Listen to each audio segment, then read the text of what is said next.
저거도 해야 돼. 어때? 목이 하름지나. зүгээр. 잉시 гэж ч юм уу. Яг хүчтэй. 잉시. Ямар чаддаг юм бэ? Төвхтэй юу. За 잉시 гэж ч юм уу.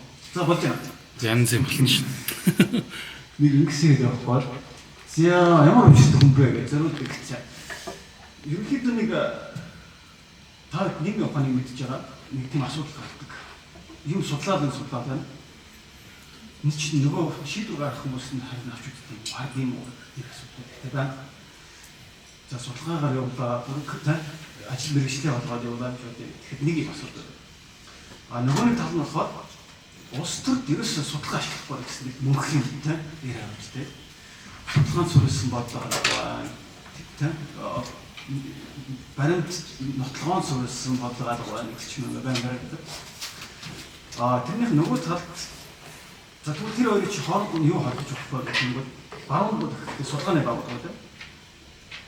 Тэгэхээр би яг энэ гурван газар нэг тодорхой төвшин гурван ажлаад үзсэн болохоор нэг тийм юу байдаг гэх үү. Ойлголт. Ингээ ярьчихаар тэнд нэг ойлголт. Ингээ ярьчихаар нөгөө нэг гэдэг ч юм уу те.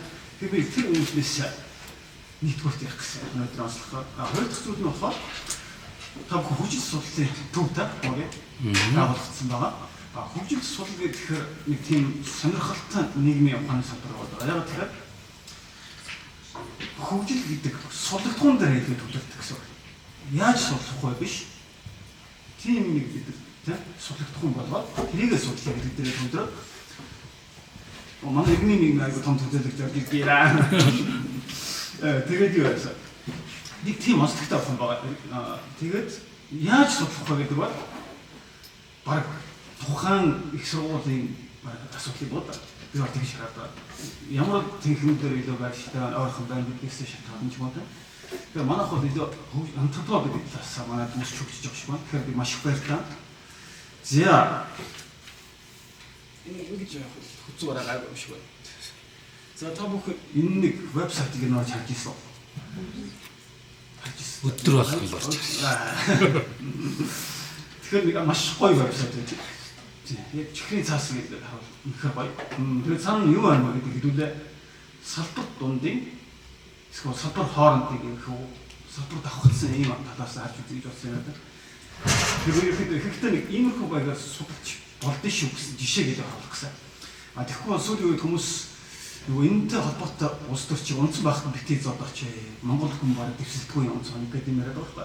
Тэгэхээр би нэгдүгээр би онцон байхад дэвсэлт айгуу дуртай байхлаа. Ерөнхийдөө тэр хүн хамаагүй. Тэр хүнтэй ямар нэгэн байдлаар энэ яваад байгаа учраас энэ бичиг баримт цаанаа номын сэтгэлгээ загвараад те улс төрийн онцлогийг ингээ шингээсэн юм харагдаад байгаа учраас заавал болохгүй байна. Хүндээ бол энэ хамаагүй шүү. За, ерөнхийдөө ер нь авч үзье гэвэл философи анх үүснээс хойш нэг хоёр дахь төрөлд авч үздэг хөө ерөнхий бүдүүвч гэвэл. Нэг нь асуудлыг байгаа тийм assumption гэдэг шиг тийм үү. Байгаа үйл таамаглал дээр нь суйрлаад шүмжиж батдаг тийм үү. Жишээ нь хүүхдийн мөнгө чинь яриад та тийм үү. Тэгэхээр тэр зүүн дээр аваад фильтр дээр аваад хүн тэгээд бичсэн байгаа та. Хүүхдийн мөнгө зарим нь үр ашиггүй юм шүү та. Эсвэл бүгд нь болохоор гэж яагаад юм шүү. Баян айлын хүүхдүүд надад байна. Тэгэхээр тэр бодлого ерөнхийдөө байгаа гэхээр авч үзэж хэмжиж гэсэн үг шүү дээ. Өөрийнхөө параметрын хүрээ. Нөгөө талаар бол трансцендентал буюу одоо гаднаас нь харах метод дээрээс тэнгэр дээр явж байгаа юм шиг дүүж байгаа юм шиг байх шүү дээ. Энд чи байх ёстой юм уу те? Ямар хэлбэр төстэй гэдэг юм хүмүүс те. Ажил миний навсан шинээр одоо тэнгэр телевизийн нэвтрүүлэг явсан байгаа байхгүй. Аюугаа асуудыг хандсан. Хүүхдийн мөнгө чинь халамж юм уу хөрөнгө оруулалт юм уу гэдэг утгаар. Тэгэхээр энийг нөгөө одоо байгаа метас дээр гаргаж ирж байгаа шүү дээ. Заавал халамж гэж хэлээд бүгд маргалдаад байх юм уу? Тулга тараад. Эсвэл энийг шал өөр өнцгөөс хараад явал тийм ямар төв зураг гарах вэ гэдэг чинь. За саяны уучлаарай. Би нэг цөөхөн зураг авчвал болох уу? Тэгээ өөрийнхөө нөгөө хөгжлийн судалгааны төвийнхээ юм дээр яах вэ? Нүрээ гаргахгүй бол ингэж дарчих. Та яа. За баярлалаа. За доошоо хараад юм бичиж байгаа юм шиг болсон. Хамгийн гоё арга. Ноо юм. Маш шалгасаар байгаа та. Зөвшөөрөл авдаг бас хаятайхан хүн биш тийм энэ чинь. За. Гайгүй хүн биш. За та тэр бичиг баримт гэрээ санаж 2020 хад хавлах гэхээр миний хүзүү өгдөө. Өөр PDF дээр байгаа байхгүй. Тэр ерөнхийдөө та бүгд тавьсан бол ингээд асар том жигсаалт байгаа. Хүмүүс болохоор хүсний жигсаалт гэдэг. Тэр нэг ортой. Гэхдээ хүсний жигсаалт байж болохгүй гэх асуудлыг дараа нь нэгэндэ гэж бодож байгаа. За түрүүний ярьсан энэ бодлого зөв юм уу буруу юм уу гэдэг талаас нь харахаас илүү бүр томоор нь хараад үзье. Тэгэхээр энэ юу мэрдэж байна гэхээр ерөнхийдөө ингээд хараад үзэхээр сав баглаа болт хам ингээд хараад үзэхээр ерөнхийдөө high modernity би бол жоо буруу болсон ч юм аа шүү. Хожим үеийн модерн гэдэг тийм үү. Одоо бид нар ирүүн амьдарч юм гэж ойлгох юм бол тэр бол нөгөө сэргэм манлын үеэс эхэлтэй одоо тийм баруун төгтөө шинжлэх ухаан дээр суурилсан нэг хандлага байгаа шүү дээ. Байгаль дэлхийг бид нар эзэгж болдог тийм ирээдүйд бид нар тооцоолж болдог, сценар зохиож болдог, бүр төлөвлөж болдог тийм. Тэрэндээ хүрэхийн тулд янз бүрийн шинжлэх ухааны ажиглаад ингэж болдог тийм. Энэ бол имийг байгальтай усад эдис бүхнийг бид нар нэг байдлаар контролж болдог гэдэг юм үзэл тийм. Энийг болохоор яг high modernity гэдэг зарим онцлогчтой байгаа. Тэр ерөөхдөө тэр уур амьсгал зөвхөн Монголын бичиг баримтнаас биш. Манайхтай төсөлтөө маш олон улсууд бичиг баримтнаас үнэртдэг. Маш олон зорилгоодыг ингээд тавьчихсан. Тэрнийдээ ингээд төрн гэж жигсаацсан байдаг. За тэгэхээр би яасан дөрөв техникийн мэдлэг ялангуяа эдийн засаг хууль ийм мэдлэг технологи иймэрхүү. Нэгэн Монгол баярд баавартай гэж бомдод байдаг. Тэгэхээр ингээд хийчнэ, ингээд тийм үү? За тэгэхээр мэдээж түрүүн ярьсан. Энэ дотор юу ажиглагдав гэхээр үр дүнгууд нь ч юм уу ямар нэг тоо баримт зохиохтой харагдах бол стандартчсан зүйлүүдийг илүүд үздэг. Тэр нь хандлага тэгээд буучдаг. Энэ юм яг тэгвэл нөгөө гол зорилго нь нэрийг тийм тооцоолоод тэгээд хийх гэдэг байгаа шүү дээ. Тэгэхээр яхаа бүр ийм их хандлага ажиглаад байдаг. А шууд харагдахгүй, гарт баригдахгүй, тийм хамаарт мэддэхгүй, ойлгохдохгүй зүйлсээс бол имэгсэж их хандлагатай. Тэгэхээр Монгол бол албан бус эдийн засгийн зохилдог гэдэг ороо тийм олон тэлээлтэй. Тэрийг юм авч үздэг. Ийм амар ороо яхад байдаг лээ. Цааш нь Пандорос бокс гэдэг чинь тийм жинийг задлчих юм бол нөгөө бэрдэн гарч ирээд бид нар дийлэхгүй юм болно тийм. Тэгэхээр ийм тоосч мэддэг хэлээр ярьдаг ч бодоо. Тэгээ өдөр тутмын хүмүүсийн ноором зан завшны асуудлууд тийм уламжлалт мэдлэг улс төрийн нөгөө гол зөрчилдөөний асуудал байгаа шүү дээ. Монголд ер нь юу гэдэг асуудлыг орхичдаг энэ дээр тийм. Тэгэхээр яагаад гэдэг цаашаа гарч ирэх багтаа. За нэг би бүгдийг ярьж чадахгүй ч би нэг энэ трансцендент шүүмжил гэдэг асуудлаас нэг 3 асуудыг байна гэсэн. Ер нь бол олон улсад тархсан энэ төлөвлөлт гэдэг соёл best practice шидэг туршлага гэдэг асуудлууд бол нэгт шигдсэн байгаа. Энэ баримтч гэх юм аа. Шинэ Казахстан, Африк, Кenya гэх улсуудыг би өчигдөр харж үзлээ зэрэг. Тэгс чинь ерөнхий баримт нь яг байшаа. Шилж байгаа үг. Тэрний дис дараа бол тэ өгөөд зохиож байгаа асуудал ерөнхий дэг төстэй биш үү? Бид нар ингээд үг гэсэн юм тийм. За тэгээд тогтвортой хөгжлийн зорилгоодын үг хэллэгүүдийг маягт ашигласан байсан байна. Буулгасан байна. Одоо англиар enabling environment гэдэг үг байдаг. Тэр бол ихэнх бизнесийг ашигладаг. Тэрийг айгүй эвгүй хавууг буулгаад маш их ашигласан байж байна. Бид нар гэр бүл залуу хүмүүс гэр бүлээр зохиоход enabling environment бий болгоно тийм. Бичиг дунд бизнесүүд гэдэг тийм enabling environment гэдэг болгоно. Яг юу юм бэ гэхээр хүн бол өөр тамиртай байдаг. Гэхдээ тэрийг ингээд зоочж байгаа. Энэ аюу олон хэсэг тэр 14 бас багшаа. За тэгэхээр нэг иймэрхүү сайн туршлагыг ингээд базаад оруулсан юм шиг иймэрхүү өндөр өнөртөж байгаа. За дата ба загварчны асуудал. Ерөнхийдөө Монгол улс маань би нэг тийм яг сөрөг өнцгөөс бас яриаг болыг таад манайд байгаа. Нэг орчин үеийн улс шиг улс болчих гэсэн нэг юм хандлага байдаг шүү дээ бид нар та. Янаггүй 90 оноос хойш үргэлж хийж байгаа. Тэгэхээр тэр хилээр нь бид нар ярмаар байна. Тэр улсууд ямар бичиг баримт гаргадаг бид нар бас гаргачмаар л шүү дээ. Бас дутаад байгаад байна те. Тэгэхээр тэр форматуудыг бас дахиад аваад ашигласан юм байна харагдаад байна те.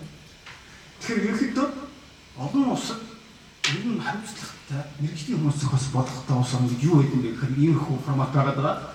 Тэрийг нь бид нар бас тодорхой хэмжээний тийм баримтлагдаг үгүүн бол нэг дараагийн асуудал ингээд ороод явуулаа. Тэгэхээр ерөнхийдөө хариуцлагатай мэргэжлийн гэдэг бодлого олсож чаддаг бас шүү гэдгээр харуулах гэж байна. За тэгэхээр ерөнхийдөө тэр дотор байдаг бүх асуудлуудыг ингээд явуулсан байна тийм. Маш олон төрлийн зам хүч хэдэн хүн оролцсон гэлээ. Би бол бүх хэцүүлэг дээр сууж байсан. Бүх манай шинжлэх ухааны байгууллагууд, судлаач бүгд л оролцсон гэдэг юм лээ. За тэгэхээр ерөнхийдөө нөгөө талаас олон улсын валютын сан ч юм уу, Эрхийн банк, донор ерөнхийдөө алсын хаалттай та нар байх ёстой шүү гэсэн мессеж ерөнхийдөө байгаа байдаг байхгүй уус орнууд. Тэр нэг шууд зааж захиргаах та биш. Ер нь ингээд янз бүрийн мессеж өгөөд. Тэгэхээр энэ бол нэг тийм муу санаа манаа гоосонтой биш гэхээр нөгөө зүгээр төрөлхтний амар гэдэг. Би өөрөө тэр дотор байсан учраас алсын хараа 20 мянга тавьчих надад амар байсан байхгүй аюу санаа. Энэ улсын иймтэй манай бодлого холбогдож байгаа шүү гэж тавьчих. Тэнгүүд аюу тийм гоё юм байна. Цаатлын асуудлыг тадлыг тэгээд бичиж тавьсан байхгүй жишээ. Тэгэхээр иймэрхүү юм сонин технологийн тийм өмнөх шүн энийг хохирооч гэж бодоогүй ч юм шиг энэ асуудал ихтэй байдаг ирэхэд хүн шатуу зугаад унтдаггүй ойлгомжтой зүгээр сус юм аа тэгээ яваад гэж танддаг да. За дахиад нэг асуудал. Төрийн албаны нэг талдаа төрийн албаны манай нөгөө талдаа олон улсын болон манай дотоодын зөвлөхөд гэж юм шиг байна. Энэ асуудлыг антрополог дээр ч гэсэн социолог дээр ч гэсэн epistemic community гэж нэрлэдэг. Тодорхой ажил мэргэжлэгтэй, боловсрал төстэй, хэлдэг үг хэрэгтэй хэллэг, хамьяалууд, нэдүү ухтхуун, жаргон төстэй ийм хүмүүс ингээд ямар нэг байдлаар би энийг ингээд явааддаг. Тэр яг бүр их бүдүүлгээр ярих юм бол тэр ярьж чаддаг гэдэг өөрийнх нь ярьж байгаа нэг ойлгоод тэрийг нь буцаад хариулдаг хүмүүстэй ингээд явааддаг. Тэгэхээр иймэрхүү хүмүүс нэг бичгүүдэд суучхаар ерөөхдөө яг адилхан юм болж гадаг тийм байдаг. Аюул бол уус жишээн дээр ажилладаг. Тэгээ манай тэр чинь үндсэн хууль дээр та хэлцүүлүүдийг харж ирсэн ба. Үндсэн хуулийг ер нь үндсэн хууль тэр судлаач хүн хийд юм аа. За яг хөө хэцүүч байж болно. Бусд нь бол тэг хэлцээ. Та нарт даалгалдаг тийм мессеж өгдөг шүү дээ. Та газарчлаа. Бусд нь ч тэгээ те. Өчтөр сошиал дээр болох нэг юм явуулсан. Өөрөлдөхөн талаар юм устдас судлаач яриад байна гэл те. Тэнгууд нөгөө бүүн аваад айгуу сан тийм юм да. Тэгэхээр зөвхөн бас Монголын асуудал биш. Ингээд салбар салбарынхаа ингээд яваад байгаа асуудал. Тэгэхээр нэг юм хүн бас метагаа нах юм бол ажиглагдаад байгаа манай бичиг байдаг. За түрүүнд нөгөө би хальт яриад байгаа гэсэн шүү дээ. Бид нар ерөнхийдөө легитим улс орн шүү гэдгээр харуулах гэдэг юм хичээдэг. Ялангуяа middle income country манай донд орлоготой улс орнууд те. Олон улсын түншүүдтэй зориулж харуулж бид нарт ийм хэмжээнд байгаа шүү. Ийм чадамжтай ухаалаг стратеги ирээдүйн чиглэсэн улс шүү гэж харуулах гэж бичиг өнцгөө боддог юм. Чадамжтай гэж харуулдаг гэсэн. За нэг иймэрхүү асуудлууд ерөнхийдөө миний түрүүний ярьсан модерн гэдэг асуудалтай холбогдоод гараад ирчихэж байгаа. Та миний түрүүний ярьсан шинж тэмдгүүдийг та анзаарсан бол төстэй юм надад хэлж байгаа тийм үү? За тэгэхээр нэг ийм нэг талд нь явах хаа Монгол улс чинь төр улсаа өдөр тутамдаа бүтээх цогцлоох юм тэр гараа шүү дээ. Нэг төрлийн албан хаагч өглөө ажил дээр ирлээ гэдэг чинь тэр төрийг амдуулаад байгаа гэсэн үг юм. Нэг бичиг баримт дээр нэг дүгнэлт хийлээ гэхэд тэр төр чинь дахиад яваад байгаа гэсэн үг шиг нэг талаараа ямар юм байд тэр хүмүүсийн үйл хөдлөл та. Тэр ерөөдөө нэг бацаад хэлэх юм бол төрийн удирдлага энэ асуудал дээр нэг одоо нэг илэрлүүд гараад ирж байгаа. Ерөнхийдөө төрийн удирдлагын асуудал ерөнхийдөө жоохон индикатор төвтэй болох гэдэг хэлчихдэг. Иймэрхүү бичиг баримтаас болоод нөгөө эцсийн үр дүн, үр нөлөө гэдэг асуудал ингээд хөндөхөөр тэр чи юу вэ гэдэггүй. Хэдүүлээ бичсэн юмараа яриа л да гэдэг юм байгаа байхгүй. Энийг үсгэж байгаа аюу зовлон та. Нэг бол хинч тгий зөрөөж бол бичдэг. Тэгтэл тийм болчиход аюу зовлон та. Тэр ерөнхийдөө индикаторт төвлөрсөн төрийн удирдлагын юмрхүүд үсгэж төсөв дээр ч гэсэн гүйцэтгэлийн гэрээнүүд дээр ч гэсэн тийм босод доонуудын гэрээн дээр ч гэсэн ингээд тусч гаддаг тийм. Тэгэхээр доонууд манд хэрэг бичдэг хөр тийм 2005 вижны X баг Y зорилттой тэнийцнээ гэж тайлбарлаа тийм.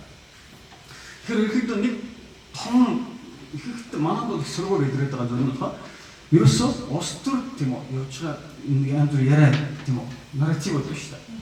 Юу боломжтой юу боломжгүй бодлого гэдэг нь угаасаа юу юм те бид нар юунд хүрч болох юм үгүй юм гэдэг асуудал зангидчих гад яг ингээд аюул зовн та. Тэгээд тэрийн нөгөө болсон болоогүй санаатаа санаагүй хүмүүс дахиад үйлдвэрлэдэг гэсэн. Орж ирээд Би нэг вижн хандлага дээр бас юм ярьж байгаа шүү дээ. Тэнгууд өөр нь окей би тэгвэл нэг юм тэрийг гэх юм явчихдаг тийм. Тэгэхээр ерөөхдөө улс төрийн imagination гэж ярьдаг тийм үү. Төсөөл улс төр гэдэг чинь бид нар нийтэд амьдарч байгаа айл гэх юм байна гэж бодоход юу болох юм юу болохгүй бидний үнэт юу яах вэ гэдэг асуудлыг тайлцах гэдэг. Ийм үг жаргон гэдэг юм байна асуудал да. Тэгэхээр ерөөхдөө төр та Джеймс Фергюсон гэдэг атлагч юм тасалсан та нөгөө юу гэсэн бэ тэр санаа ба. Тэгтээ табацикаар яг төсөл хийжсэн. Тэр нөгөө софт өмнөд Африк дотор байдаг софт гэдэг бас байгаа та. Тэгсэн чи яа. Нэр алхангууд юм яг тэр юм яагаад хийжээгүй гэдэг гэхээр өөдөө би төрийн нэг тийм машин гэдэг бас юу гарч ирсэн. Ингээд бид тэр одоо тухайн улсын хааны бодлого дээр төгссөн юм шиг явуулаад тэр нэмээд хэлэх юм бол дахиад энэ хэмжигдэх зүйлс гэдэг асуудал бас тэрэн дээр гарч ирдэг.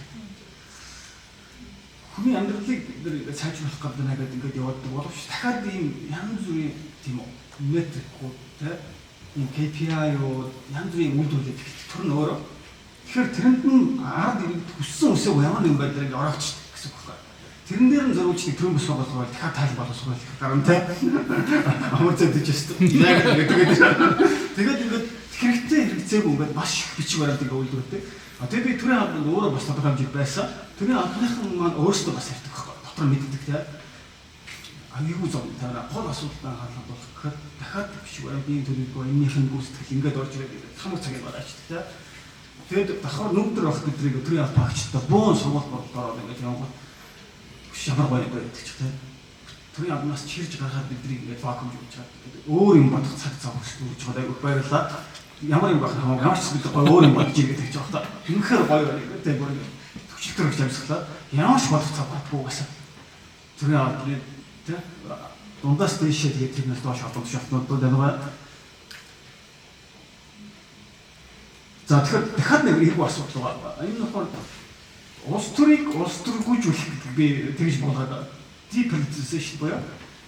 Улс төрийн асуудлыг улс төрийн биш юм шиг байдлаар тийм үү. Чихрийн цаасанд ороод зүгээр нэг цэхэрхий асуудал биш. Энэ машин энэ төв шийвэл ингээд авчин ингээд явчих гэсэн тийм. Тэр бол аюу цэхэрхий асуудал чинь доо гэдэг. Ингээд авчвал мэдээж хямдхан бензин гэхдээ хаягдл их байна та. Ийм байна юм. Ингээд авчих ийм асуудал болоод гэдэг. А улс төр гэдэг өөр юу вэ? Сайн та багш нарын ч ихсэл харсан баг та. Тэгсэн чинь аюу гой шүүмж явж ирсэн. Сошиал. Энэ багш нар улс төрийн цөмөн цагийг ашиглаад өөрсөндөө цалингаа нэмэх гэдэг гэж байгаа.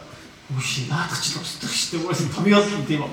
Гал багамжийг ашиглаад ямар нэг байдлаар юмыг хөлөхтэй багш нар тэр чинь улс төр болохоос шүү дээ. Бүх докторчны хүлээгээд бөгөөд очих юм яриад байгаа. Айгу марцаа. Тэгэхээр түрүүний миний ярьсан бүх асуудлууд одоо чинь ийм томьёолууд ороод ирэх юм.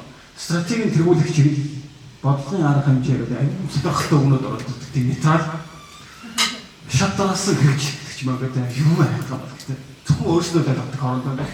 Тийм зохиогоод яваад тийм. Гэтэл энэний цаана чинь улс төрийн асуудал үүсэж байгаа. Төсөв гэж байдаг бол хэдийн цалин болохын хэдийн сургууль шинээр байх юм. Тэр чинь улс төрийн асуудал шүү дээ. Юу үзэж байгаа шалтгаалаад тэр норматив маргаа авсан тийм. За бүлийн сургууль төр зур багш анхаарай. Багш чинь хүн амьдрах ёстой тийм. Тэр бол хөрөнгө оруулалт ямар нэгэн халамж биш тийм. А эсвэл өнөхөр сургуульч урахгүй наа. Анаа зэрэг улс төрийн асуудал энийг өөрөөр ингээд гаргаад ирчихдэг юм уу тийм айгүй зовлонтой. А тэгээд энэ асуудал болохгүй болгоод улс төрчнөр төсөвдөр ингээд тийм суучаад шинэ хүн нам гэдэг ямар ч хүчгүй нам яамыг барьж очоод ямар ч юм баг маньяар боших төсөв оруулчаад та нар ингээд нөө онцд боловсролыг бодоод гэдэг ч юм уу тийм. А тэрийг болоход хэрэгжилтийн хоцрогдол гэдэг юм ийм хүүгээр тайлбарчдаг. Айгуу зовлонтой. Хэрэгжилтийн хоцрогдол гэдэг юм гэсэн ч юм тийм. Зөвхөн өөрөөхөө хөрөх гэсэн юм төрөх болох хэрэгжилтийн хоцрогдол очт юм уу эсвэл тийм. Айгуу зовлонтой гэж очдог та. Тэгэхээр ерөнхийдөө төлөвлөгөө бол зөв харин хэрэгжилт муу гэсэн тайлбар хэрэгтэй очдог тийм. Implementation гэдэг айгуу гоё байдаг. За түрмэн дахиад яаж өдөр бол өөрөө бүтээгээд байна гэдэг чинь тэгэхээр дахиад нэг асуудал байгаа. түрүүнд яриад өгсөн байгаа тийм. Урт хугацаа имийг төлөвлөж болно. Гэхдээ энэ иймэрхүү байдлаар төлөвлөх юм бол улс төрийн төрийн төсөөлөл гэж ярьсан imagination та тэрийг ихэд ядмаг хязгаар хайрцагласан болоод байх гэдэг хандлага байдаг. Тэгээд нийтийн хэрэгцүүлгийг бас колончлждаг. Гэхдээ энэ чинь багш нарын цалин чинь хүүхдийн мөнгө хөрөнгө оруулалт юм биш үгүй ээ. Хөрөнгө оруулалт юу яриад байгаа тийм. Тийм мөнгө орж ирэх учраас маргаан тэнийг тойж өрөхгүй байгаа. Юу хөрөнгө оруулалт тийм биш шүү гэсэн яриа ингээд телевизүүд ч юм ингээд яваад та баа ингээд найзуудтай яриад байдаг. Тэгэхээр олон нийт дунд хэрэглэгдэг болох юм чи шал өөрөөр ярьж эхэлдэг юм аа. Тэгвэл яг хөрөнгө оруулалт асах гэдэг өөр юм асуух замаас гэдэг юм тийм. Тэгэхээр юу тооч ямар тийм утганы барьж авч тооч хилцгээс аюул хэм шалтгаалаад байгаа.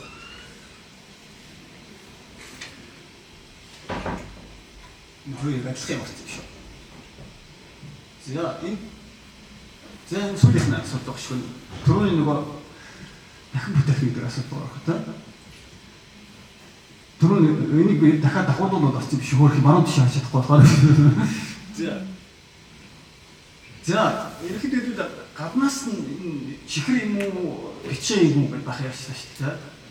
Чихэр шиг савгаад юм бол бичээ байгаа гэх юм уу саний ингээд яах гэж байдгийг бодлоо гэдэг айгүй ярих гэж үзлээ шүү дээ. Ерөнхийдөө судалгааны арга зүйл би судалах гэж үздэг байгаа шүү дээ. Ямар нэг юм харахад те ханаас нь харж яаж юм болох вэ гэсэн үг. За одоо тэгвэл асын хаа гэдэг асуудал угаасаа байгаа. Энэ чинь тэрийг байгаагаар нь шүүмжлэх гэж яриад байдаг. Доторх араа тэр мост механизм ажиллаж байгаа юм уу яагаад байгаа асуудал нь яриад тэр шүүмжлэдэг байгаа гэж байна. Зэрэгт ингээд та харах бол шүүмжил ерөнхийдөө аудитын газраас ч юм уу гэхэд ороод ирсэн байгаа тийм 5 жил болоо шүүмжлэх хэрэгтэй. Аудитын дүгнэлт гаргах хэрэгтэй тийм. Тийм юм тийм 5 жил тутам тийм тэгэл болоо. Өөр нэг хяналтын механизм байх. Уртчны бодол. Тийм 5 жилтэй тэгэл болоо тийм. Яг асын хараа гонх юм гэдэг нь тэгэл болчих. Бусад их хүний оролцоо дээр баханд байх та. Яг нь ерөнхий дүгнэлт нь болохоор нэг тийм хэрэгжил тэдэн өмөртэй 67 оч л гаргаад ирчихээ. Тэгээ 67 онд аягүй субъектив тоо гараад ирэх юм аа. Юу тохиолдоод бичсэн юм эсвэл яагаад бичсэн? Тэгвэл индикатор баг 60 орчим хувийн дутуу байдаг. Нөгөө үнэлэх гээд байгаа юмнуудын индикаторууд 60% дутуу байна гэдэг нь нэг бол тодорхойлог байх хэрэгтэй. Нэг бол үнэлэх арга зүй байхгүй бай. Нэг бол үнэлэх төрийн систем ашиг баг маань тийм. Статистикийн ерөнхий судалгаануудаар нь орж авдаггүй байдаг ч юм ингээд арчдаг тийм. Тэгвэл миний л сүүлийн 10 гаруй жил ажиллаж байгаа энэ индикаторуудаар аюул их зогсдог болчихсон их бодлоо тийм. Ихийг л гаргаад байвал гэдэг аюул шинжлэх ухаан шинжлэх ухаан л гаргаад аюул юмтай. Ихийг л гаргаад байвал юм тийм. Тэгвэл юу ярьдаг вэ гэхээр наадах чинь хин тэгж мониторинг хийж байгаа хямсах юм. Ямар аргаар мөнгө төсөв байгаа мó боловсон хүчин байгаа мó. Хямсах бол тэгээд дараа за мониторинг хийгээд дуусчаа. Тэрийг яаж тэгвэ үнэлгээ дүнэлтэх юм. Evaluation хийх юм уу те. Хийхээр бол тэрийг яаж дараагийн бодолтой туслах гэдэг асуудал өөр гарчихсан гэдэг бодлоо те. Тэгэхээр индикаторуудаар өөрийгөө бомбиж авах гэсэн нэг олон улсын үг байдаг хаа. Dying by the indicators гэдэг. Хит ийм л орчих нөгөө тэр дотор эвэлжил тусчих те. 2030 SDG-нэр одоо баг тийм байдлаар орцсон байна. Боо индикатор бүх хүний ингээд гомдохгүйгээр цуглуулсан. Тэгээ нөгөө индикаторуудаа яах гэхээр аюу гоё юм болно. Одоо нөгөө 2030 он болох гээд бараг 4 жил үүдчих тийм. Тэгсэн чинь нөгөө манай улс орнууд маань энийг боловсруулах үүсгэхдээ хянах мониторинг бүтц байхгүй байна. Тэгээд юм гарч ирэх тэрэн дээр нь сөрөлсөн катастроф гэдэг төслүүд ороод ирчих чинь аюул орно тийм. Нүд чинь би бах бид нэг статистикийн юу л нэг юм хэмжих гээд байна шүү дээ. Асуултанд нэг асуулт оруулах гээд бүтэн 2 жил болж байгаа байхгүй. Наашаа. Тэр байгууллага UNDP тэ та нар эдгээр туслаач гэдэг тийм орохгүй ч юм тэ. Тэгэхээр дахиад нөгөө индикатороор буюу бомб ижүүрээ гаргах гэдэг асуудал. Тэгээд data matrix гэдэг. Та тэрийг уушин бод нэлээд том бүтээл гарсан ба маш олон хөгжил боонод энэ дээр очиод тэр чигээр гарсан ба. Хэрвээ сонгогчдод очиод та энэ төстэй бичиг үйд нах юм 10 дахин баг индикатор айгуу сайн ахaltaа. гэсэн мэт хамаагүй фокустай тийм тэрийг дараа нь. За тэгээд дахиад харах юм бол энэ нэг улс өмнөд Африкийн хөгжлийн бодлого би нэг хонцны тохиолдолд 2016 онд явж байгаа 4 жилийн үнэлгээг хийж явахдаа би яг олцчихсан байхгүй.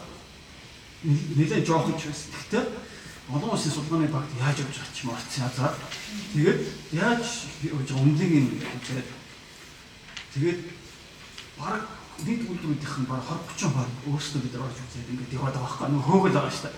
Бидний нөгөө цаасан дээр төсөөлсөн юм аа явж ийн явгүй. Тэгээ явж хат надад нэг юм харагдаж ирсэн болохоор өмнөд Африкч өөрөө нэг их зовлон туссан бол бид нар ийм туссан шүү тэрийг дахихгүй шүү. Ийм л манай бодлого хандсан шүү гэдэг асуудал надад их анзаарч ирсэн. Тэгэхээр та тэр 100 доор бичсэн байгаа асуудал болохоор ерөнхийдөө багцлаад дуусах юм бол улс төрийн нийтлэл улс орн гэж байгаа тохиол нэг юм дуу чиглэнэ. Тэр нь бид нар руу хүн рүү чиглэж байгаа. Тэгээд өмнө байсан муу туршилт буюу нөгөө институт айсан гол үзэх үзэл апартайд эдгээр дахиж татахгүй шүү. Манай хөгжлийн бодлого тэрлүү чиглэнийхээ ерөөс нэг юм батцсан ба. Тэгээд процесс нь яаж явсан гэхээр би дараа нь бас судалгааны байр явж сонсоход ерөнхийлөгч нь төрийн байгууллагаас гадна 30 орчим билүү хүний зүйл багийн байгууллагад бичигдсэн байгаа хэрэг. Тэр их нь болохоор эхлээд тийм диагностик гэх үү. Монголоор юу гэх вэ? Шинжилгээний баримт юм уу тийм. Шинжилгээ хийсэн баримт гэх юм. Тийм гаргаад тэрэн дээрээ суурилаад иймэрхүү гаргацсан. Тэгэхээр та харах юм бол энэ дээр нэг тийм аюул сонирхолтой үр дүндээ хүрсэн үгүй гэдэг дараагийн асуулт та. Зөв надад нэг анзаарч ирсэн нь бол ийм юмд явна шиг гэдэг гэсэн тайлбарч. Тэгэхээр энэ үг дээр харах юм бол ихэнхдээ бид нар тийм зүйл зориулж шүү буюу хөндөгөө чиглэнэ гэж байгаа бүх бодлого юмнуудыг та түн журын юм хийсэн байгаа шүү дээ та. Тэгэхээр тэр нь явж чад хөндөгөө чиглэх хэвээр тэрийг гүйцэлдүүлэх механизм нь юу юм бэ гэхээр developmental state гэж ойлгодог та сонсон та. Хөгжил рүү чиглэсэн хөгжлийн төлөв болсон төр гэдэг багтгаа. Нөгөө Тайван, Сингапур, Солонгос, Өмнөс ч байгаа та. Ийм механизм төрийн аппарат бүрдүүлэн тэрүүгээр хөндөгөө зарим. Тэгээд implementation буюу хэрэгжүүлэх гэдэг бол технократ хөнгөө биш. Нийгмийн зөвшөөрлөөр зөвлөдөг шүү. Хэрвээ эхлээд зөвшөлтсөл явахгүй бол дараагийн ямар ч зүйл явах. Тэр бол зөвхөн жүжигчсэн тоглох гэсэн асуудал. Ийм богинохон нэг үгүүд гаргаж ирчих. Тэгээд бус бүх юм нэг ийшээ сайн гэсэн. 100% хийж чадсан гэж хэлж чадахгүй. Би тэгтээ тэр нь айгүй ойлгомжтой надад байна. За манай болохоор хөгжлийн зорилт нэг үнэт зүйлээ ингэж тодорхойлсон байна. Long term буюу урт хугацааны хөгжлийн бодлогын суурь нэгтгэх юм байна. Ногоон хөгжил, нийгмийн хөгжил, эдийн засаг та тэгээд өмнө одоо хаач гэдэг та. Тэгээд ингээ харангуй нөгөө ерөнхий дараалал байхгүй. Бүх юм ингэж ихссэн байгаа. Бүгдийг хэрэгжүүлэх. Ногоон хөгжил гэдэг чинь тэгвэл уул хатаа зөвшөөрөх юм шүү. Тэрийг яаж хийх вэ? Хотчлт чинь усаад нийгмийн асуудалтай холбоотой юм шүү. Яг уу ер нь энэ бүх юм чинь зангидтад хаашаа явах юм бэ гэхээр бүүм тийм. Тэгээд та хэл жаргоныг харах юм бол нүүби маань хэлэхэд аягүй их орсон байгаа. Гой литерал багийн асуулт. За тэгэхээр би нэг юм шахах гэсэн нэгдүгээр бүлгээр тэгэхгүй цаг хөрөөс өрөхгүй байгаа. Үндэсний нэгмэл зүйл гэдэг аягүй гоё юм ингээд үнэт зүйлгээд оролцсон байгаа. Үндэсний бахархал, өв соёл гэдэг мэдээж бичиж болохгүй гэсэн үг биш тийм. Ийм дуу зорж байгааг би бичих ёстой. Тэгэхээр тэр нь нөгөө зорилго юм уу, зорилтны юм уу, хэрэглэгдэхүүн юм уу гэдэг нь аягүй ойлгомжгүй. Зүгээр л нөгөө дахиад гоё чигсаац юмгүйгээр. Тэр надад юу сэтгэл төрж байгаа гэхээр түр бол ард иргэдэд тийм үү хүрэх үйлчлэгээ цэвэр эрүүл орчин энэ асуудлуудаа хөрвж чадахгүй байгаа боёо энийг output legitimacy гэж нэг уустрын шилэх байна. Юу гаргаж байгаагаа, юу бүтээж, юу хөргөж байгаагаараа тийм ард иргэдэд легитим байдлаа олно. Манайх бол тэрийг чадахгүй байгаагаа өмсөд далдаад байгаа юм шиг үсэн юм төрж байна. Айгуу гой гэж бичиж байгаа шүү дээ. Ингээд юм байх ёсгүй гэж байгаа биш. Гэхдээ зүгээр нэг юм сэтгэл байдаг байж байгаа. За түрүүний нүүрс төрөгч багтаа бүтээмжтэй ногоон хөгжлийн асуудал гараад ирчих та. Ингээд байгаль байлгана та. За тэгэхээр зүгээр нэгэн асуулт гарч ирж байна. Та тэр улс орны сүрэл дарна чимаг нөгөө эдийн засгийн номс пресс центр болоод байгаа шүү дээ. Юу гэдэг улс орны Онолтор. тий. Нөхөр болохоор тэрийг болохоор улс орны онолт дороотлыг болохоор институцийн чанартай ч холбогддог. Extractive буюу шимгчлж амьдардаг, inclusive буюу бүгд нээлттэй олон нийтэд ажилладаг гэдэг хоёр мэдрэл төрөл байдаг тий. Тэгэхээр тэрний нэг энд тус авах нь болохоор зүгээр л нэг төрлийн шүүн жишээ нь ногоон хөгжлийн асуудлыг яриад гэхээр та цаас манай товны мөнгө дээр тэр ногоон хөгжим хүчний кредитийн мөнгө давхар сэргийгч. Тэр тэгээд яг тэр үгээр баригдсан байдаг. Тэгэхээр энийг болохоор рентийн хуваарлт гэж яриад байгаа тий. Ногоон гэдэг юмний дор шал өөр юмнууд орж ирээд юм шүү. Зүгээр ногоон гэдэг авчихаар өстой гоё гэдэг юм биш шүү гэсэн. Энэ зөвхөн нэг асуудал шүү дээ тий. Гэхдээ жоох ухлааг 20 30 40 шүүмж гарч ирж байгаа тий. Энэ чи яах вэ? Зарим бүр энэ шүүмжлэлт талаас нь энэ зүгээр ногоон колончлт зарим хүмүүс ярьж байгаа. Шот. Зарим нь бол жоохон зөөлөн тий дундыг бариад жоохон ингэж хандах ёстой шүү гэдэг ч юм уу тий. Тэгэхээр ногоон гэдэг асуудлыг гэдэг нюансыг нь олохгүй яаж ярих вэ? Монголын энэ онцлог нөхцөлтэй ногоон хөгжлийн юу аах вэ гэдэг нэг үг болчих واخхой. Яах вэ гэдэг бумд. За тэгээд тэрхэд бүлэг болгоны жагсаалт гэдэг юм их хөдөлгөөнт гардаг. Би энийг болохоор зүгээр нэг тийм өмнөд Америкийн тэр чигээр хөгжлийн бодлогод хийсэн нэг тийм матрикс гэдэг байхгүй. Тэрүүгээр би зүгээр ингээд каст хараад үзчих бүгд бараг таарч байгаа байхгүй. Жохон бодоо идэх. Яг нэг хамаахан таарч учраас та нэг бүгдийг ярих гэдэг яхав. Бэлэг тэмдгээр ус байгуулах оролцох гэдэг чинь түрүүний асуудлыг та бүхэн дээр бэлэг тэмдэг үндэснийхээ зоочвол тэр бол үндэснийх биш удаа ажиллах шүү гэснийг хандлагаа та. Ногоон шилжилтгэл дээр чихаар аюу гоё даяарс ирээдүй байдаг шүү. Энэ болохоор дандаа рентийн зөрчлөл байдаг. Хэрэгж хяналтын сул талаас болоод дандаа онцтой шүү. Хөгжиж болоод яг гоё гэх юм та. Шин сэргэлтийн бодлого гэдэг асуудлууд аюу олон онд гарч ирдэг. Ковидын дараа их гарч ирсэн. Манайх бол тэр нэг л байсан. Тэр нь болохоор ихэд том төсвийг дахин хуваарлах маш том тийм гоё юу болдог. Дөхөн болдог гэхэд гэдэг ч юм ингээд бүгдийг задлаад явчих болно. За дахиад түрүүний индикаторуудын асуудлыг индикаторуудыг гаргах гэдэг бүхэл бүтэн шинжлэх ухаан байгаа. Зүүн гаргах юм бол уул хэрэгтэй. Манай нэг залуу гишүүн яриад байгаа шүү дээ нөгөө тийм. Юу даа? Апа чамд юу хэмждэг бол яагаад Хэмжиж бодвол юу вэ? Хэмжилтэн зөв байх хэрэгтэй. Торно гэж үзэж байгаа. Торно гэсэн зүйл тавьсан бол фитнес тавьсан тоо хэмж турсан килограммаар хэмжих хэрэгтэй. яг яваач. Тэр устрын нөгөө ораторын юу аюул санжсан байхгүй түн тогтооцсон байх хэрэгтэй. Уст шууд тэгж хөргөл бас гоё та. Гэтэ яг зүгээр би бол жоох юу байгаа даа. Бүх юмыг сайхан тооцоолчих юм бол өдөрж явах гэдэг нь би бол жоох итгэхгүй байна. Яг өөрөө тэгж үзчихсэн байхгүй аюул олон төсөлтэй. Яг хэмжиж болдог гэдэг юм маш зөв гараад ирэх юм бол надад цааш цөөхөн байх тусмаа илүү одоо юу гэх юм бэ? Үнэн сайтай байдаг надад ажиж ирсэн. Чи энэ одоо надад нэг юу аюул чухал санагдсан шүү дээ. Авдэрва percentage domestic supply kit is next Euro 5 стандарт. Euro 5 тэмний бензиний нэг литр хэрэг эзэлж байгаа яачих юм бол энэ бол маш олон салбарт яригдж болох индикатор. Ерөнхий бензин мэргэжлүүд бол шууд тэгж яриад байгаа шүү дээ. Euro 5 тэр чигээр нэвтрүүлэлээ хэдэн хувиар гэж би бороосон юм. 50-60% на бүх өөрчлөл тийм нийгмийн эрүүлэндийн асуудлууд шууд шийдэгдэх гэдэг байна. Тэгэхээр 2050 онд ерөөсөө яг энийг л ганцхан зорилт тавьчихад надад хамаагүй дээр санагдаад байгаа байхгүй юу? Тэгээд тэр гоё тэр оруулалтын асуудал байтах гоё шийдэлтэй хашаандаа бүгд сайхан амьдрал хоёрхан индикатортай болнодоо хамаагүй дээр санагдаад. Тэгээд бүгд тийш үзүүлэх гэсэн үг шүү дээ. Тэгээд бусны үзэхээр аягүй зовлонтой. Энэ зарим нь болохоор нөгөө түрүүний олон улсын заавал байдаг юм тусахгүй болдгоо нэг зовлонтой юм байдаг тийм. Дотоодын нийт бүтээгдэхүүн нэг хүнд ногдох тийм экспортын орлогын асуудал гэдэг ч юм уу тийм. Яг нь экспортын орлого ихслээ гэж бодоход тэр нь яг бусад салбарууд дээр хүн арга дээр яаж нөлөөлөх вэ? Аягүй түүхтэй шүү дээ. Чи шууд тодорхойлох юм зүгээр. Харин байхгүй яг зарим нь байх хэвээр мэдээж инфляцийн асуудал. Тэгэхээр чинь заавал нөгөө тайлбар байж шүү дээ. Харилцан хамаарлыг нь олж шил гадаг индикатор.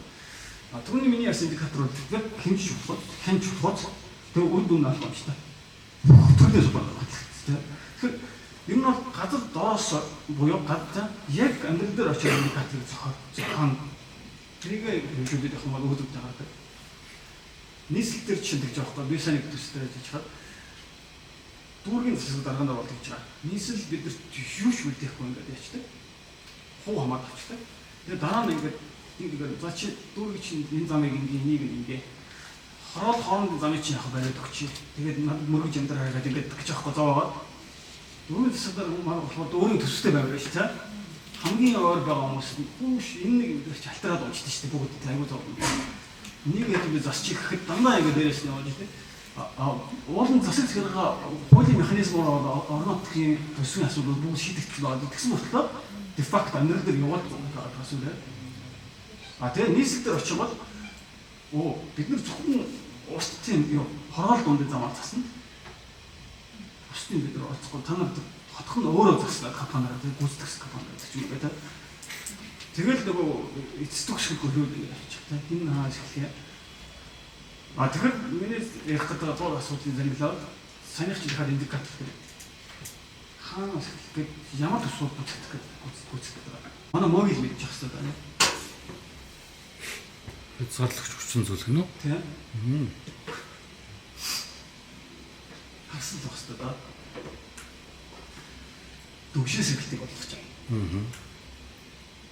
Бом төрчин хүч гэдэг хоёр асуудлыг тийм гол хязгаарлагч хүчин зүйлсүүд болоод байна. Нэг талаасаа энийг шийдчих юм бол дотоод ч гадаад ч юм уу зах зээлийн эрэлт байгаа даа гэдэг нэг юм хоёр суурь assumption-тай тэр суурлаад гарсан болоо байгаа. Яг нь эдийн засгийн тооцоо модыг харах юм бол аюул болоо юм гарч ирж байлаа. Зүгээр би ингээд тайлт хаагаад үзсэн чинь нэлээд нэг форумынх болохоор аюугаас судалгаанууд захиач хийгээд байгаа зүйл та орж үзэх вебсайтаар бид нэг тийм их төсөвт ийм их судалгаа хиймээр байна. Хүмүүс материал явуулаач. Надад аюул гой зовоо санагдаад байгаа. Яг энэ байдлыг нь аваад цаашаа иргэний нэг байгуулалт болчих юм байна. Олон бодлоготой судалгаа боломжтой юм шиг. Тэгээ янз бүрийн эрх зүйч их байдаг болохоор энэ юмуд аягүй сайн гарсан байдаг л да. Тэгээ хшийн сэргэлтийн бодлогыг ингээд авч үзээд ийм баг гараад дүгнэлтгцсэн байгаа хаа. Тэгэхээр техникийн засгийн үзүүлэлт зэрэг мэдээллийг дагалдан ирүүлээгүй эсвэл огт хийгдээгүй байх тул бодлогын онцтой байдал өгдсөн хугацаа нөөцөөр оптимал үр дүн төрж буй хэсэг дүнх боломжгүй байна гэснийг бараад байна. Тэгэхээр ихэд олон улсын туршилтаа жоох оновчтой бос байгаа байна. Урт хугацаанд өрөөд гарах натууд эдгэц байж байгуулах болсон чиглэлжээ.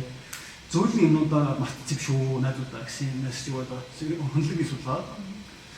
Тэгмэд энэ дээр дахиад юм маргаан ачдаг Монгол үгүй наач өсөлтийн шинжилгээ буюу growth diagnostic гэдэг дэлхийн түвшний кат гэж юм судалгааны аргачлалаар хийсэн юм аа. Нэлээд нэг юм одоо та нар энийг ярих юмар гаргаж чадчихсан. Тэгээд тийм маргаа ууслахгүй хамгийн зөв. Та нар эдийн засаг мэдэхгүй шүү дээ. Энэ яриа байхгүй тийм. Тэгэхээр би яг адилхан эдийн засагт би өөрөө төсвөө юу тоохот байхгүй бас эдийн засгт ойлгочтой. 2016 онд USAID-ийн яг саний growth diagnostics Монгол хийжсэн. Би энэ дэр нь яаж явж байгаа чинь бас оролцсон байна. Тэгэхэд болохоор 4 хязгаарлагч хүчин зүйл байгаа даа том. Тэр нь болохоор макро эдийн засгийн докторгүй байдал, докторгүй хууль болон бодлого. Тэр нь болохоор докторгүй бизнесийн тийм орчин бий болгож байгаа. Улаанбаатарын агаарын бохирдол бүх юмнуудад байна. Энийг шийдчихвэл маш том асуудал байна. Тэгээд ус, тэгээд ариун цэврийн асуудал. Тэгвэл яг нэг аргачлалыг ашиглаад дөрвөн өөр юм гаргаад ирсэн байгаа ч тийм. Энэ шинжилгээнд дээр болохоор портын асуудлууд, бомтын эрчим хүчний асуудлууд 5-6 дээр орсон. 7-8 дээр орсон юм жишээ. Тэгэхээр би нөгөө хэлэх гэдэг санаа ямар ч гоё чихрийн сонсдог методологи ашиглаж заавал зодж үзчих хэрэгтэй. Нөгөө антропологч дэрийг сайн хийдэг. Тийм нэг багшаа. Тийм л гэж маш сайн хийдэг. Тэгээд янз бүрийн heterodox гэж ярьдаг эдийн засгч нар угаасаа аюул олон байдаг. Манайхаас өөр улс оронд ийм ярангууд байгаа. Загварын төвд ингэж ажилладаг гэдэг тайлбарчдаг. Манайд яг ч юу эсвэл нэг ийм их асуудал болж байгаа. За хэдүүлээ алсын хараагаа ярьсан алсын хараа дээр суурьс гэж нэрлсэн нэг том салбар бодлоо гэх үү. Эсвэл тэр хугацаанд баригдсан төслийн маягийн бодлоо гэх нэг ийм их шин сэргэлтийн бодлоо гэдэг нэг жоох ярьчлаа. Тэгмээ дахиад нэг салбарын бодлоо ороод ирэх гэсэн. Амар зээг маш сайн мэдэх боловсролын салбарын асуудал байгаа. Тэгэхээр энэ боловсролын шинжилгээ ухааны яам ерөнхийдөө 10 жилийн төлөвөө гаргасан. Тэр нь болохоор ерөнхийдөө олон улсын байгууллагууд тавтараад төслийн маяг бичсэн. Нэг бол энэ 10 жилийн төлөвөө ойлгож болно. 2050 хүрэх 30 жил байгаа. Тэр нь дотор 10 жилийн интервалтай. Тэгээ ихний 10 жилд хэдүүлээ стейж 1-р шатнд юу болох вэ гэсэн. Боловсролын салбар гэж байна. Тэгвэл түрүүний ярьсан асуудлууд чинь аюул аюул бүгд руугаад ирчихдэг боловсролын салбар. Манай боловсролын салбар яагаад гэвэл донороос их хамааралтай салбар. Байгууллага орчны салбартай баг дүүсэж очих хэмжээнд хамаарлын их олон төрлөө. За тэгэхээр салбарын бодлогын асуудал бол донорын логик хэрэгтэй явах гэдэг юм талууд байгаа. Донорын логик гэдэг юу гэж хэлэхээр донор өөрсдөө лог фрейм гэж зохиогоод бичдэг. Юмаа үнэлэх гэдэг байгаа нөгөө. Ямар үнэлээд үзүүлэх гэдэг байгаа. Тэр төр чи ямар арга юм дуулаад өөрөө толгой ихтэй эсвэл нэг олон дотор арга зам байгаа үлээ тэ. Тэр төрх ямар үйл ажиллагаа хийж үзэх хэрэгтэй байдаг. Тэрийг юугаар үнэлэх хэрэгтэй байдаг. Эдийн засгийн тооцоолол нь явах хэрэгтэй байдаг гэх юм уу та. Тэгэхээр донорын загвар ямар нэгэн байдлаар орж ирээд ингээд шигчээд байгаа. Их олон. Тэрний ийм дотор энэний дотор тэ. Тэгвэл гол асуудлууд нь тайлбар дээр яваад бичдэг байхгүй тэр уншдаг нь. Сад дээр бах самраад байна. Атрийн дараагаар самраад байна. Бодлогын бичвэр докторгүй байна. Гэт улс төрийн факторууд шүү дээ тэр ч тийм аа. Тэрийг онцлогон дээр бүгд тусгад юм бэ. Тэр нь болохгүй наа юм болохгүй. Тэгээд яг нөгөө дараагийн төвшөнд ороод яг юу оншуух тэр мартагдчихдаг байлаа байна. Тэгэхээр хүндрэлтэй юм амьдралыг комплекс гэдэг асуудлуудыг чиглэлт өгөөмөр болгочихдаг. Сургалтын хямрал гэж байна. Нэрчдэг сургалтын хямрал гэдэг нь хинийхээ мөнгийг авч идээд байгаа. Мөнгө байсан юм уу анханасаа. Тэгэхэд маш олон тийм манай улс төрийн эрх мэдлийн харилцаатай асуудал тэр чинь аваа ичдэг юм та. Үйлчлэгийн хүртээмжийн 100% гэж өгöd. Тэр чинь уул заавал нэг эрх мэдэлтэй юм нэгийг ингээд дагаал асуудал ч гол шалтгаан. Тэгэхээр үйлчлэгийн хүртээмжийн 100% тавьчихаар ингээд тийм технократ ингээд механизм өөрчлөж болчих юм шиг юм зүр төрүүлээд байдаг гэсэн. Тэгэхээр онцлог хийх мөнгө мөчөөс ихтэй бүхнийг улс төр бүжгэлждэг гэсэн.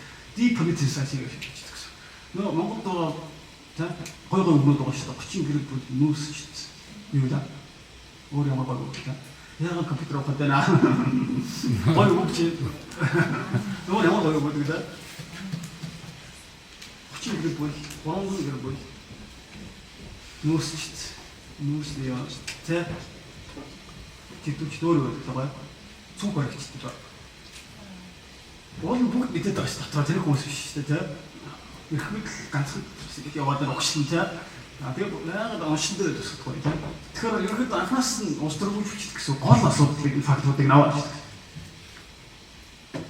За дараа зорилгоо аюугаа түрүүн дээр яачлаа шүү дээ. Онцлогоо авчлаа тийм.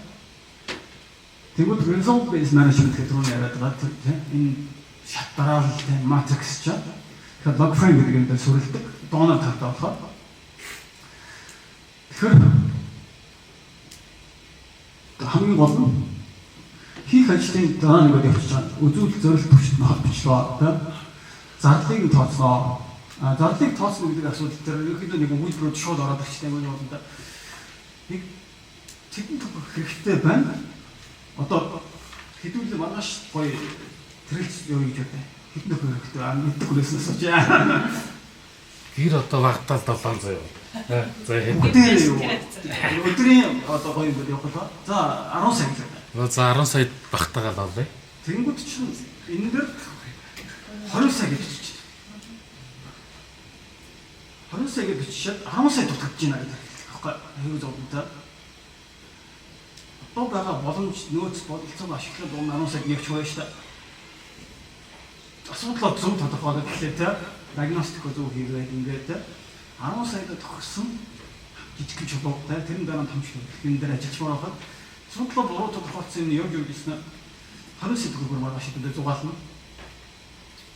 Драфт хийх авцсан дээрээс нь те аюугаа Монголын багийн чинь Монголыг мэдгүй үсийг мэдгүй хүмүүсийг гэж байна. давхар тийм байгаа. Хин байгаа юм шүү. Би бол гэж байна. Тийм зөндөө байгаа. Яг хотуудын асуудлаа мэддэг, бүрсөө мэддэг хүмүүс Монголын багтдаг байхгүй. Ингээд хаа холоос анх удаа Монголд ирж үзэж байгаа хүмүүс Монголыг гүйцэж байгаа хэдэн эксперт нэртэй хүмүүстэй ярилцлагууд хийж байгаа. Тэгээд онцлогоо хийчих хаад хин даатаар авч байгаа. Нэг талаасаа нөгөө талаасаа заавал засгийн газартай эсвэл улсын хурлтай хамтарсан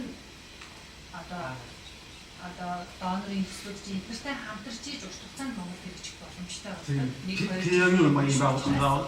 Тэгээд саяны тэр нөгөө зардлыг хүчээр өндөрсгдөг юмыг бол Монгол талаас гэж. Би бол аль аль харж ирсэн. Одоо нэрлээд ч авах гэдэг камер юм тий. Донорын мөнгө донортой өгөх ёстой гэдэг. Давхар тийм байгаа. Давхар бичгээгүй бол яваад идэг. Тэгэнгүүт тэр нөгөө холоос ирж үнсэн хүн чинь өөрийнхөө мөнгөийг хэмжиж байгаа учраас энэ эмэний тий юмаа шалгуулаад индикаторууд өөрсөндөө зориулж гаргана. Монголчууд тэрний нэг зүйл жоохон хэцүү байдаг байна. Тэгвэл тэрийг хамгийн сайн гэдэг экспертийг дахиад дагнаас авчиж тэр хүнээ энэ байгаа монголчуудаас хэд дахин өөрсгөх гэдэг байдлаар мөнгө буцааж гаргана. Ер нь бол илбэг.